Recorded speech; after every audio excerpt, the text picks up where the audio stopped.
Hey everyone, welcome to a brand new video of Mr. Forty Curious। कैसे हो आप लोग? आज हम लेके आए हैं आपके लिए एक और एपिसोड आफ्टर गेम वीक 2। तो चलो स्टार्ट करते हैं ये एपिसोड।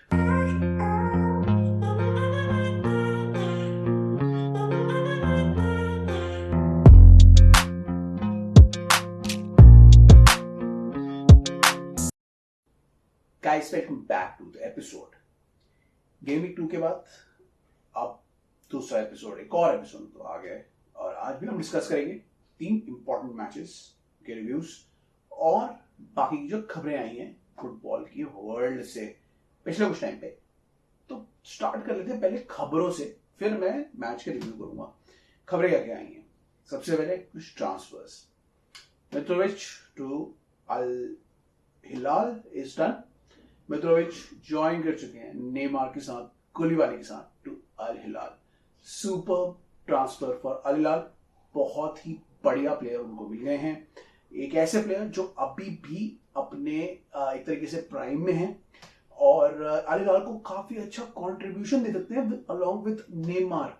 नेमार अगर लेफ्ट में खेलेंगे तो वो स्ट्राइकर पोजीशन पे खेल के बड़ा ही पोटेंट अटैक अल हिलाल को दे सकते हैं। So it's a brilliant sign for Al Hilal और मित्रोविच वहां जा चुके हैं। ट्रांसफर कंप्लीट हो चुका है and he will now play as Al Hilal player.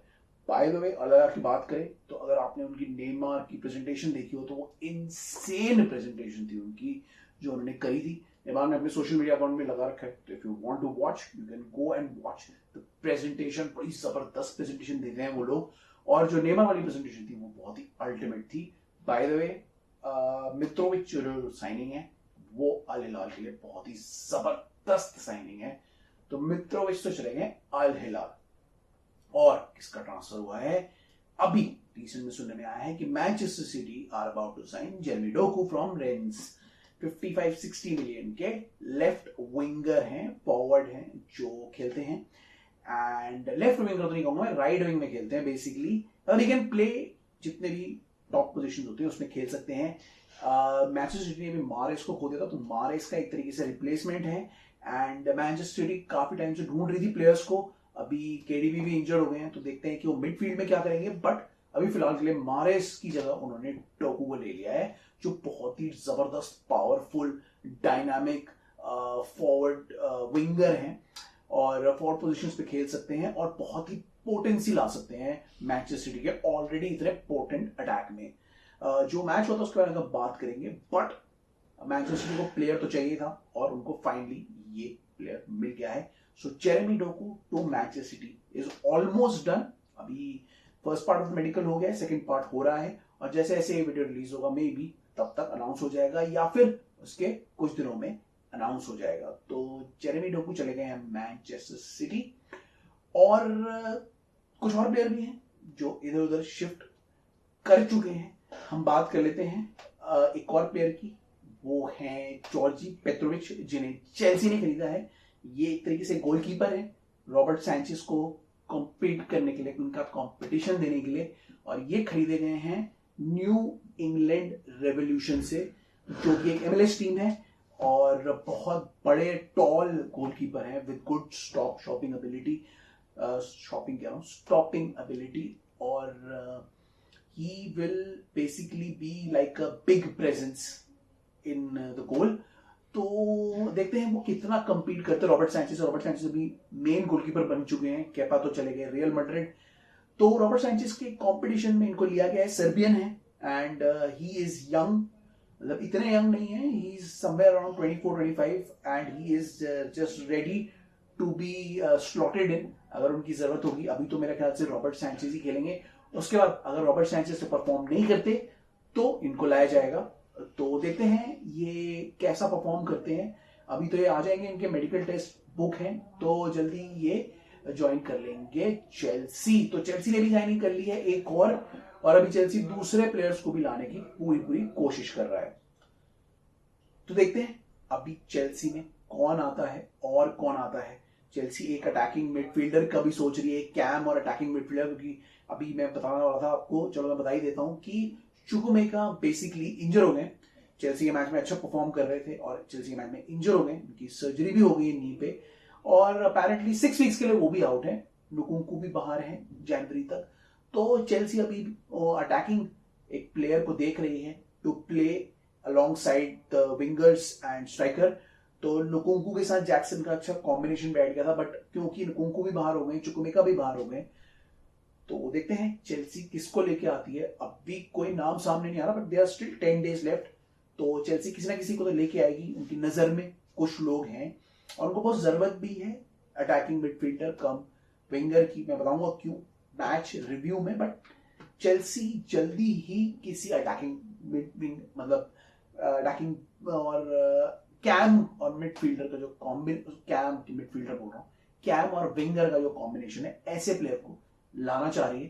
तो देखते हैं किसको लेके आती है। अभी तो कुछ कंफर्म नहीं है। लेट्स होप कोई प्लेयर होगा, बिकॉज जो उनके टारगेट थे कुडूस वगैरह वो तो अब अलग जगह जाते हुए लग रहे हैं और ओलीसे जा नहीं रहे हैं और राइनचकी का नाम नहीं आ रहा। तो लेट्स सी व्हाट हैपेंस इसमें। बट कानी चुकुमेका ने अच्छी शुरुआत की थी, गोल भी किया था, बट इंजरी की वजह से अब चेल्सी को कुछ और ऑप्शंस देखने पड़ेंगे। तो जॉर्जी पेट्रोविच एक अच्छी साइनिंग है, it's a good signing, under the radar signing है। तो देखते हैं कैसा परफॉर्म करते हैं। He is a big guy, तो होपफुली अच्छा ही परफॉर्म करेंगे। तो जॉर्जी पेट्रोविच चले गए हैं वहां पे चेल्सी में। और अब बात कर लेते हैं कुछ और प्लेयर्स के जिनका नाम आ रहा है अभी नाम आ रहा है कि अपेरेंटली बोनुची जाने वाले हैं।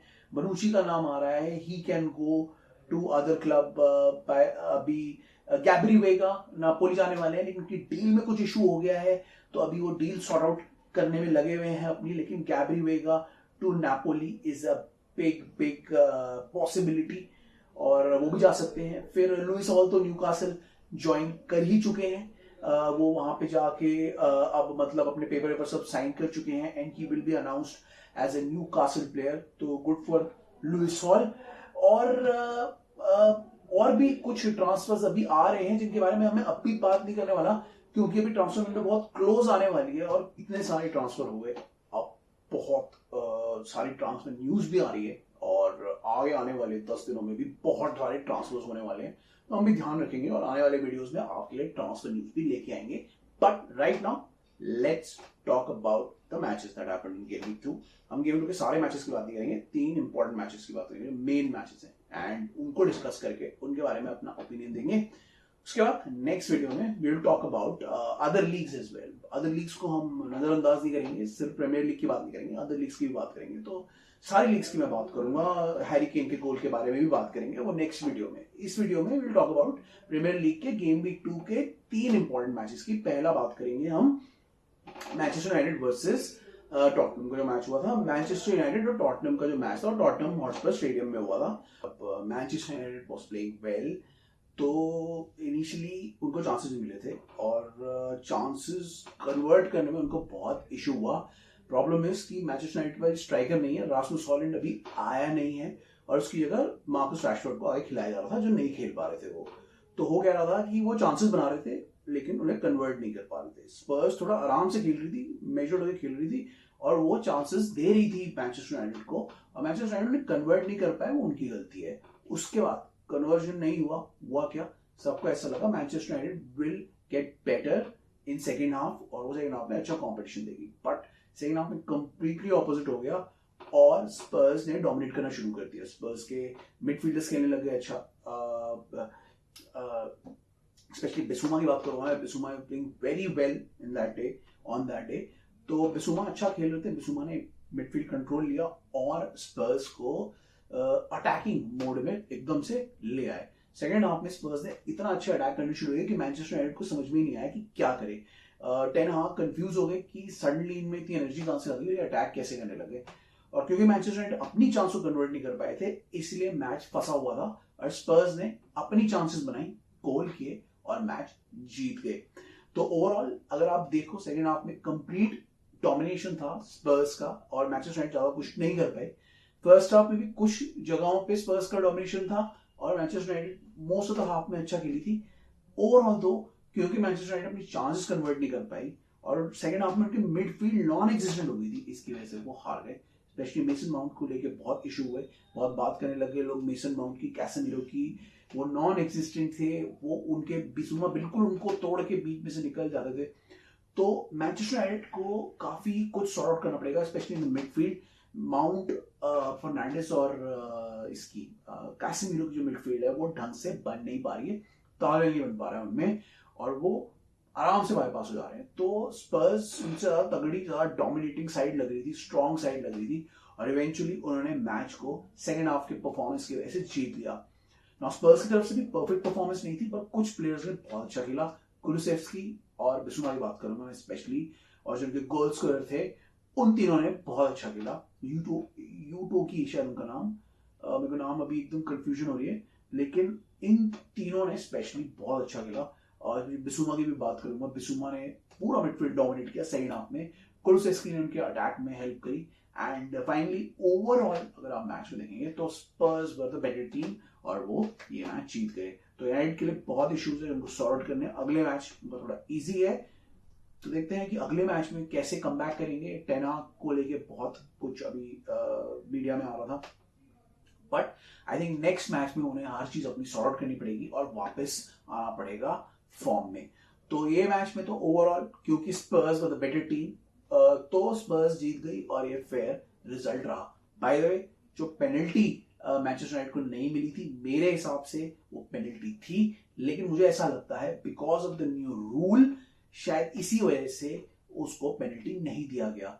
ब्रूनो फर्नांडिस बहुत नाराज दिखे थे, उन्होंने इस चक्कर में बोला भी था कि पेनल्टी भी अगर मिल जाती मैनचेस्टर यूनाइटेड को फर्स्ट हाफ में और उसे भी कन्वर्ट कर देते तो शायद गेम कुछ और होता।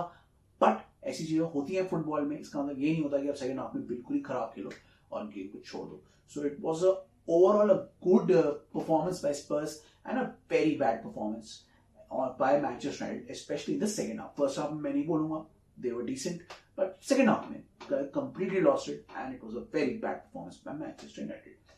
Let's see what happens in the next match for Manchester United, but Spurs को एक अच्छा मोमेंटम मिल गया है। नेक्स्ट मैच की हम बात करेंगे, वो था मैनचेस्टर सिटी वर्सेस न्यूकासल, जहां पे ऐसा लग रहा था मैनचेस्टर सिटी फेवरेट्स थे लेकिन न्यूकासल को सरप्राइज कर सकती थी। मैच में क्या हुआ, मैनचेस्टर सिटी ने कंप्लीटली डोमिनेट किया। न्यूकासल को बीच में स्पेल्स मिले अच्छे, जिनमें उन्होंने कोशिश करी पुश करने की, लेकिन ओवरऑल मैनचेस्टर सिटी ने कंप्लीटली डोमिनेट किया मैच को। फिल फोर्डन बहुत ही अच्छा खेले, वो मैन ऑफ द मैच थे। गोल भी उन्हीं की वजह से हुआ, which was a fantastic play by Phil Foden. तो फिल फोर्डन उनके बहुत मेन प्लेयर नजर आए। हालैंड को भी उन्होंने काफी चांसेस दी, काफी असिस्ट दिए, जिनको हालैंड कन्वर्ट नहीं कर पाए। But overall Manchester city were the dominant team. अगर आपने एल्वेरेस का गोल देखा होगा तो वो भी बहुत ही फैंटास्टिक था। एल्वेरेस को एज अ सेकंड स्ट्राइकर वो खिला रहे थे and he was looking better than Holland in this match, और वो बहुत ही अच्छा खेल रहे थे, बार बार गोल में आ रहे थे, बार बार गोल के पास आ रहे थे, अटैक करने की कोशिश कर रहे थे, और उनका जो स्ट्राइक था वो सुपर्ब था, जिसकी वजह से मैनचेस्टर ये मैच जीत गई। Overall Manchester City was a dominating team, तो उनको ये मैच पे उनका रिजल्ट बहुत जरूरी था, अच्छा था, और as per the performance of the match वो जीत गई। फिल फोर्डन, एल्वेरेस, ये दोनों प्लेयर्स स्पेशली बहुत ही डोमिनेटिंग थे। Rodri was playing really well, मतलब most of the players were playing really well, considering KD भी इंजर्ड है, जॉन स्टोन्स जो मिडफील्ड में खेल रहे थे वो इंजर्ड है, उनकी जगह जो पेप गार्डियोला ने अकांजियो खिलाया, उन्होंने डिसेंट परफॉर्मेंस दी।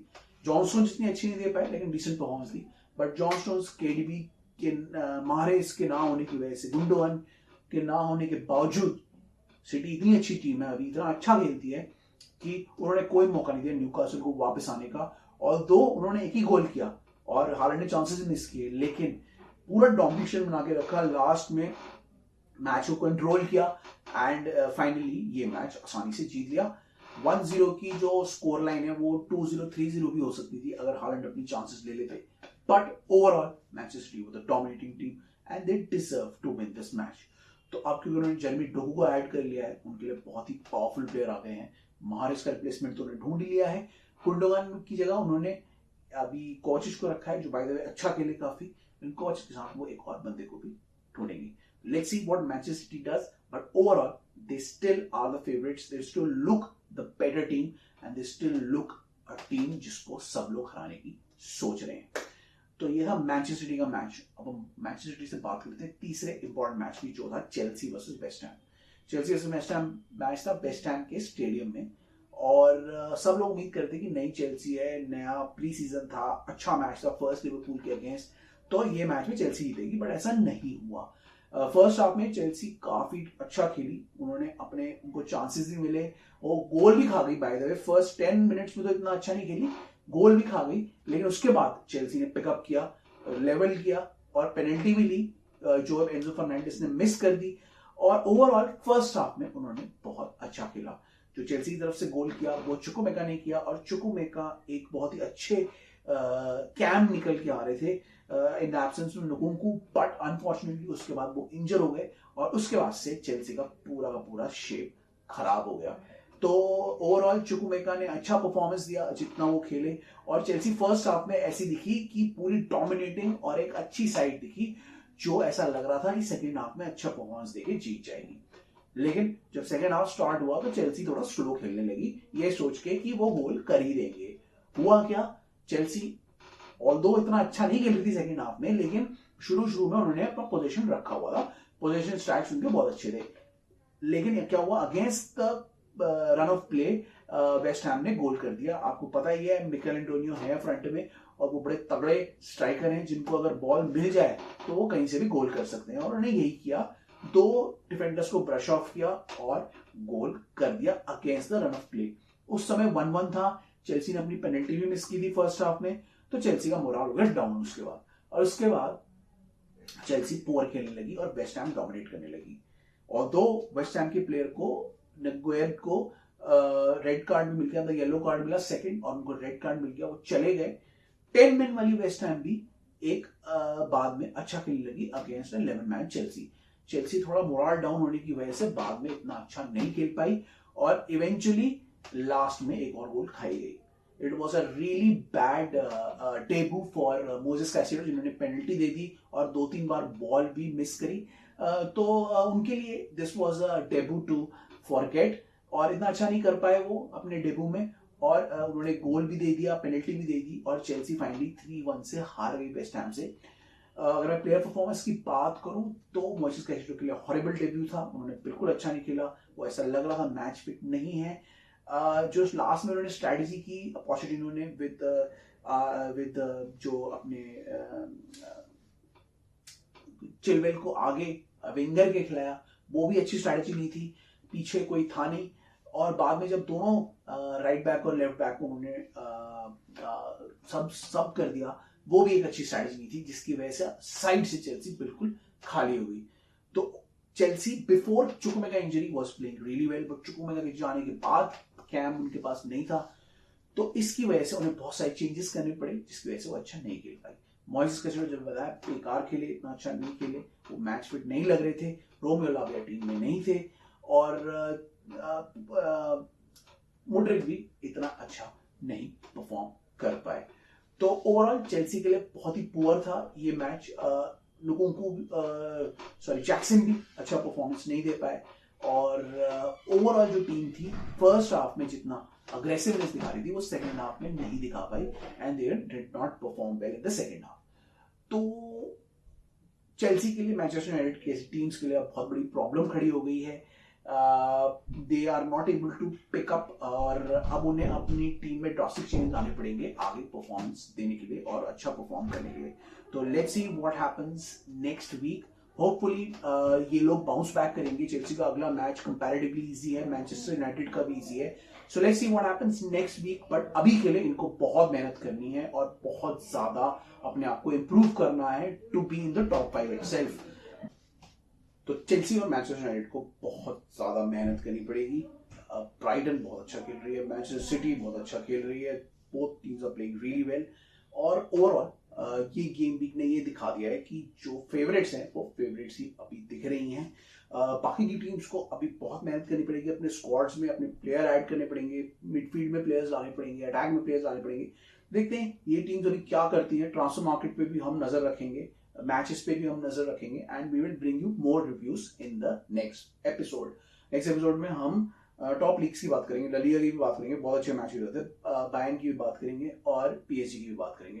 तो we will talk about other leagues in the next episode. तब तक के लिए आप ये एपिसोड एंजॉय करो, फॉलो अस ऑन सोशल, वहां पे हम अपडेट करते ही रहते हैं about transfers and everything and we keep tracking everything football में।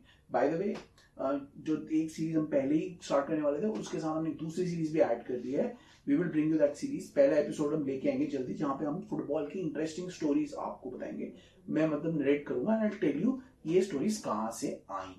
तो जल्दी आएंगी दोनों series, keep an I on दो सीरीज। और ये तो कंटिन्यू रहता ही है। फॉलो अस ऑन सोशल और हमें हमारा यूट्यूब चैनल को फॉलो करते रहो, लाइक करते रहो, शेयर करते रहो। तो मैं चलता हूँ और मिलूंगा आपसे अगले एपिसोड में। तब तक के लिए बाय।